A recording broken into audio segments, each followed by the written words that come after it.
날이 좋은 날 제 동영상을 찾아주셔서 감사드립니다.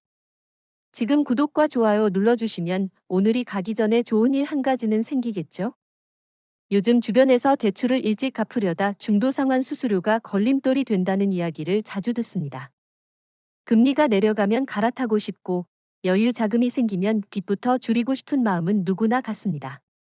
그래서 가장 많이 묻는 말이 있습니다. 수수료가 절반으로 줄어든다던데 도대체 언제부터 적용이 되는가?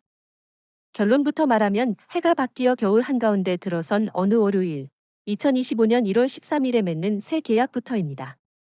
그날 이후에 작성된 신규 대출과 다시 갈아타는 대환, 기존 대출을 같은 금융회사에서 갈아엎는 재대출까지 폭넓게 포함됩니다. 다만 그 이전에 맺어둔 약정에는 자동으로 소급되지 않는다는 점을 명확히 기억해 두면 좋겠습니다. 이 원칙은 금융당국의 공식 안내와 각 은행의 공지에서 일관되게 확인됩니다. 금융위원회 플러스 1 K뱅 KBS 뉴스 마케딘 이 변화의 배경에는 오래 쌓인 불만과 제도 개선의 필요가 있었습니다. 중도상환 수수료는 말 그대로 약속보다 일찍 돈을 갚을 때 금융사가 겪는 비용을 보전한다는 명분으로 부과되어 왔습니다. 하지만 소비자 입장에서는 금리 절벽 앞에서 발목을 잡는 장벽처럼 느껴졌습니다. 당국은 실제로 드는 비용 범위 안에서만 수수료를 매기도록 감독 규정을 손봤고 그 결과 새해 들어 실제 수수료율이 크게 낮아졌습니다. 이 과정에서 각 금융회사는 항목을 세분화하고 불투명했던 산정 방식을 투명하게 공개하라는 요구를 받았습니다. 쉽게 말해 근거 있는 비용만 청구하고 나머지는 거둬들이지 말라는 신호였습니다. 금융위원회 다만 모든 상품에서 일률적으로 정확히 절반이 되는 것은 아닙니다. 주택을 담보로 잡은 대출과 신용대출, 고정금리와 변동금리처럼 성격이 다른 상품마다 기존의 관행이 달랐고 그만큼 내려가는 폭에도 차이가 있습니다. 어떤 상품은 절반 안팎까지 내려가지만 어떤 상품은 절반보다 조금 덜 내려가기도 합니다. 중요한 것은 과거보다 부담이 크게 줄었고 계산의 근거가 보다 명확해졌다는 사실입니다. 그러니 내 대출이 어디에 속하는지, 약정서에 적힌 방식이 무엇인지 차분히 확인해야 합니다. 매일경제 그렇다면 우리 삶에는 어떤 변화가 찾아올까요? 중년의 시선으로 보면 가장 큰 차이는 선택의 여지가 넓어졌다는 데 있습니다. 금리가 내려가거나 조건이 좋아졌을 때 갈아탈까 말까를 계산할 때 예전에는 수수료가 가장 큰 변수가 되어 마음이 자주 접혔습니다. 이제는 절반 수준으로 낮아진 문턱 덕분에 비용과 이득의 균형점이 앞당겨졌습니다. 물론 갈아타기가 무조건 정답은 아닙니다. 약정 기간이 얼마나 남았는지, 상환 방식이 어떤지, 새로 갈아탈 곳의 금리가 얼마나 안정적인지, 부대 비용이 따로 드는지 등을 함께 따져야 합니다.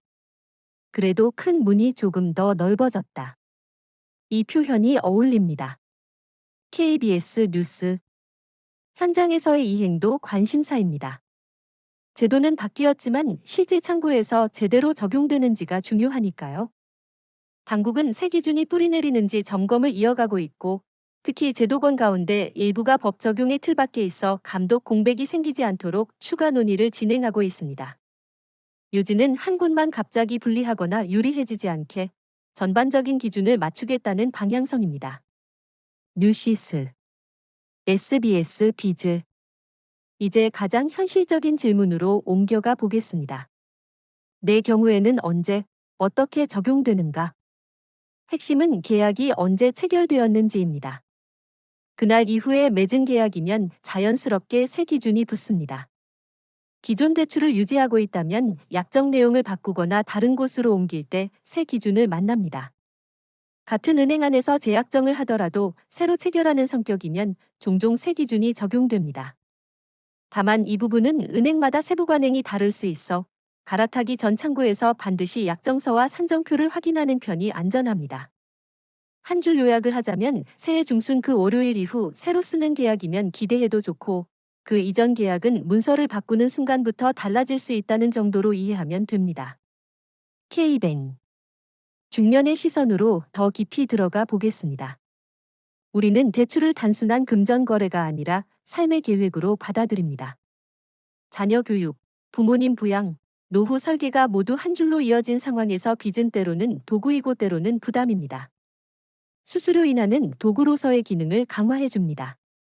여윳돈이 생겼을 때 조금 더 과감히 원금을 줄일 수 있고 변동이 심한 시기에 조건을 유리하게 바꾸는 결정이 예전보다 덜 두렵습니다. 무엇보다 심리적 부담이 줄어듭니다. 마음의 여유가 생기면 판단도 더 또렷해집니다. KBS 뉴스. 그렇다고 성급해질 필요는 없습니다. 중도 상환을 결정할 때는 남은 기간 동안 절약될 이자와 당장 들어가는 비용을 차분히 비교해야 합니다. 약정서에 적힌 방식에 따라 시간이 흐를수록 수수료가 자연스럽게 줄어드는 구조가 흔하고 일정 기간이 지나면 완전히 사라지는 경우도 많습니다. 따라서 오늘 바로 상환하는 것이 유리한지, 조금 더 기다렸다가 상환하는 것이 유리한지는 각자 다릅니다. 예를 들어 갈아탈 곳의 금리가 충분히 낮고 안정적이며 부대 비용이 크지 않다면 빠르게 움직이는 편이 합리적일 수 있습니다. 반대로 당장 갈아탔다가 몇 달 뒤에 다시 조건이 바뀔 가능성이 크다면 시간을 두고 지켜보는 편이 나을 수도 있습니다. 언론 보도를 통해 소개된 계산 사례들도 이런 맥락을 잘 보여줍니다. KBS 뉴스. 참고해서 꼭 확인할 것들도 있습니다. 첫째, 내 대출이 세 기준 대상인지부터 묻습니다. 약정 체결일과 대환 여부, 재대출 여부에 따라 적용 여부가 갈릴 수 있기 때문입니다. 둘째, 수수료 산정의 근거가 되는 비용 항목을 요청해 봅니다. 제도 개선으로 항목이 구체적으로 정리되었기 때문에 무엇 때문에 얼마가 나오는지 설명을 들을 권리가 있습니다. 셋째, 갈아탈 경우 새 대출의 부대 비용을 함께 비교합니다. 담보 설정과 말소, 인지세와 감정평가처럼 대출 외 비용은 생각보다 체감 차이를 크게 만듭니다. 넷째, 상환 계획과 현금 흐름을 함께 점검합니다. 한 번에 크게 갚는 것이 좋을지, 나눠서 갚는 것이 좋을지, 비상자금은 얼마나 남겨둘지 같은 문제는 가정의 사정을 반영해야 합니다. 마지막으로 혹시 모를 변수에 대비해 중도 상환과 갈아타기 후의 금리 변동 위험도 따져봅니다. 이처럼 차근차근 확인하면 결정은 훨씬 단단해집니다. 금융위원회. 일상의 풍경 속으로 장면을 하나 떠올려 봅니다. 이른 봄, 출근길 전철 안에서 휴대전화 화면을 보던 당신은 대출 알림 문자를 띄워놓고 한숨을 쉽니다. 예전에 서둘러 잡은 고정금리가 이제는 짐처럼 느껴집니다. 집에 돌아와 주방 식탁에 앉아 배우자와 계산기를 두드려 봅니다. 예전 같으면 수수료가 답을 가로막았겠지만 지금은 얘기가 다릅니다. 내달 초에 받게 될 상여와 그동안 모아둔 비상자금을 합치면 원금을 제법 줄일 수 있고 갈아탈 은행에서 제시한 조건도 괜찮습니다. 다음 날 점심시간 가까운 지점에 들러 약정서를 확인합니다. 담당자는 새 기준이 적용되는 시점과 산정 방식, 부대 비용을 차근차근 설명해 줍니다. 돌아오는 길, 전철 창밖으로 흐르는 강물을 보며 마음속 결정을 굳힙니다. 이번 주 안에 절차를 시작하자. 그리고 비상자금은 일정 금액 꼭 남겨두자. 이런 현실적인 장면이 이제 훨씬 가능해졌습니다. K뱅. 한 가지 더 짚자면 이번 제도 변화는 소비자 보호의 큰 흐름과 맞닿아 있습니다. 앞으로도 감독기관은 현장의 적용 실태를 수시로 살피고 일부 영역에서 제도 적용의 빈틈이 생기지 않도록 계속 다듬을 것입니다. 금융권도 각자의 상품 구조를 손보며 새 기준에 맞춰 나가고 있습니다. 우리에게 중요한 것은 제도가 바뀔 때마다 내 약정이 어디에 놓여 있는지, 어떤 선택지가 새로 열렸는지를 제때 파악하는 습관입니다. 그 습관만 있어도 불리한 결정을 피하고 유리한 타이밍을 잡을 기회가 늘어납니다. 뉴시스. SBS 비즈. 정리하자면 이렇습니다. 중도상환 수수료 인하의 적용 시점은 겨울의 어느 월요일, 2025년 1월 13일 이후 새로 맺는 계약입니다. 그 이전 약정에는 자동 소급되지 않습니다. 상품에 따라 내려가는 폭은 다르지만 대체로 큰 부담이 덜어졌고 계산의 근거도 분명해졌습니다. 현장에서의 이행은 계속 관리되고 있습니다. 그러니 내 약정서를 다시 꺼내어 체결일과 상환 방식, 갈아타기 조건을 차분히 확인해 보십시오. 가족의 계획과 현금 흐름을 맞추고 창구에서 새 기준의 적용 여부와 산정 근거를 묻고 부대 비용까지 포함해 비교한다면 선택은 한층 명확해집니다. 날이 좋은 날 제 동영상을 찾아주셔서 감사드립니다. 지금 구독과 좋아요 눌러주시면 오늘이 가기 전에 좋은 일 한 가지는 생기겠죠? 첫 번째 시나리오. 중견기업에 다니는 오랜 직장인 A씨는 30 후반에 마련한 아파트를 위해 장기간의 주택담보대출을 떠안고 있습니다. 당시에는 변동금리로 계약을 맺었고 금리가 낮았던 시절에는 별다른 불안감을 느끼지 않았습니다. 그러나 최근 몇 년 사이 금리 변동 폭이 커지면서 매달 나가는 원리금 상환액이 크게 늘었습니다. 퇴직까지 10년 남짓한 시점에 서 있는 A씨는 점점 늘어나는 이자, 부담에 한숨을 쉬게 됩니다. 과거 같았으면 조금이라도 금리가 낮은 상품으로 갈아타고 싶어도 중도상환 수수료가 발목을 잡았을 것입니다. 하지만 이제 수수료가 절반으로 줄어들면서 A씨는 여윳돈 일부를 모아 원금을 갚거나 금리가 더 낮은 대출로 갈아탈 가능성을 현실적으로 따져볼 수 있게 되었습니다. 그 결과 단순히 숫자가 줄어드는 것 이상의 안도감을 얻습니다. 재정적 압박이 조금씩 해소된다는 생각만으로도 남은 직장 생활을 조금 더 견딜 힘이 생기기 때문입니다. 두 번째 시나리오. B씨 부부는 자녀가 대학에 입학하면서 교육비 마련을 위해 추가 대출을 받았습니다. 자녀 교육이 한창일 때는 집안의 지출 구조가 복잡해지고 언제든 돈이 필요할 수 있다는 불안감 때문에 대출을 갚는 것보다 현금을 손에 쥐고 있는 것이 더 안심이 되었습니다. 그러나 자녀가 졸업을 앞두면서 상황이 달라집니다. 이제는 생활비 지출이 조금 줄어들고 남는 돈을 어떻게 활용할지가 새로운 고민이 됩니다. 이때 중도상환 수수료 부담이 낮아졌다는 소식을 접한 B씨 부부는 생각을 바꿉니다. 그동안 대출을 갚으려 해도 수수료 때문에 주저했던 부분이 이제는 사라졌기 때문입니다. 결국 그들은 매달 남는 돈 일부를 조금씩 상환하기로 마음먹습니다. 대출 원금이 줄어드는 만큼 이자도 줄어들고 무엇보다 심리적으로 빚의 그림자가 서서히 옅어진다는 느낌을 받습니다. 이는 단순히 돈의 문제가 아니라 인생의 후반기를 좀 더 가벼운 마음으로 준비하게 만드는 계기가 됩니다. 세 번째 시나리오. C씨는 자영업을 운영하고 있습니다. 장사가 잘 될 때는 여유가 생기지만 경기가 흔들릴 때는 언제라도 자금 압박에 시달립니다. 이 때문에 그는 늘 빚과 함께 살아왔습니다. 특히 가게를 확장할 때 받은 대출은 이자율이 높아 늘 마음에 걸렸습니다. 그러던 중 사업이 잠시 호황을 맞으면서 목돈이 생겼습니다. 과거 같았으면 중도상환 수수료 때문에 차라리 그 돈을 다른 투자에 쓰는 것이 낫다고 생각했을지도 모릅니다. 그러나 이제는 사정이 달라졌습니다. 수수료 부담이 낮아지면서 일부라도 빚을 갚는 것이 더 합리적인 선택이 된 것입니다. 이러한 결정은 단순히 재무계산상 이익만을 의미하지 않습니다. 사업을 운영하는 사람에게는 언제든 불확실성이 존재합니다. 빚이 조금이라도 줄어든다는 것은 위기 상황에 맞설 때 버틸 수 있는 체력을 키우는 것과 같습니다. 즉, 중도상환 수수료 인하는 자영업자에게 위기 대응력을 높이는 안전망 역할을 해주는 것입니다. 네 번째 시나리오. D씨는 퇴직을 앞두고 있는 58세 가장입니다. 수십 년 동안 모아온 퇴직금과 그간의 저축으로 앞으로의 노후를 준비해야 합니다. 그런데 아직 집 대출이 남아있고 이자가 매달 빠져나가는 상황은 불안감을 크게 만듭니다. 예전 같았으면 퇴직금으로 대출을 갚아야 할지 아니면 노후 생활비로 남겨두어야 할지 갈등이 컸을 것입니다. 중도상환 수수료가 워낙 크다 보니 퇴직금을 쏟아부어도 당장의 효과가 크지 않다고 느껴질 수 있었습니다.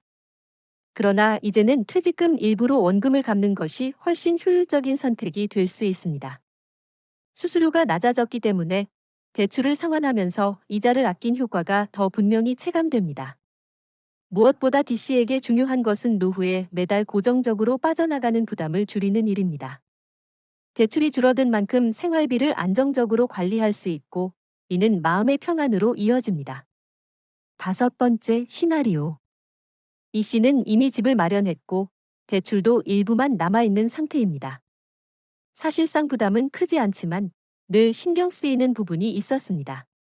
바로 예상치 못한 상황이 닥쳤을 때 빚이 있다는 사실 자체가 불안감을 키운다는 점입니다.